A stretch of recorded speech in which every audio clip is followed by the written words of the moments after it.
उसको 10% आरक्षण दिया। ये कहते हैं आरक्षण खत्म हो जाएगा। प्रधानमंत्री ने एक बड़ा काम किया ओबीसी वर्ग के लिए। एक ओबीसी के लिए आयोग होता है, उस आयोग को संवैधानिक दर्जा देने का काम प्रधानमंत्री मोदी जी ने किया। यह भी संविधान संशोधन के माध्यम से, यानी कि जो व्यक्ति संविधान की मूल भावना के तहत आरक्षण को दे रहा है, उसका कह रहा आरक्षण खत्म हो जाएगा, हद हो गई। और जैसे मैंने कहा, महिला को भाई साहब ने कहा, बहन जी ने कहा, तो आप 8 के 8 संविधान संशोधन उठाइए।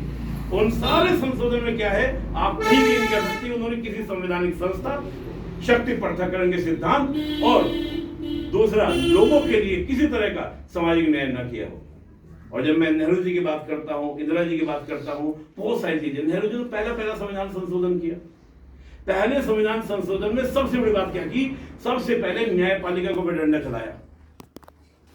उन्होंने कहा जो विषय हम 9वीं अनुसूची में डाल देंगे, हमारे संविधान की 9वीं अनुसूची है, उसका न्यायिक पुनरावलोकन नहीं हो सकते, न्यायिक समीक्षा नहीं हो सकती। यानी कि हम जो कर दें, और हम कौन, कार्यपालिका यानी प्रधानमंत्री, क्योंकि उसमें दौड़ था, नेहरू इंडिया, इंडिया नेहरू।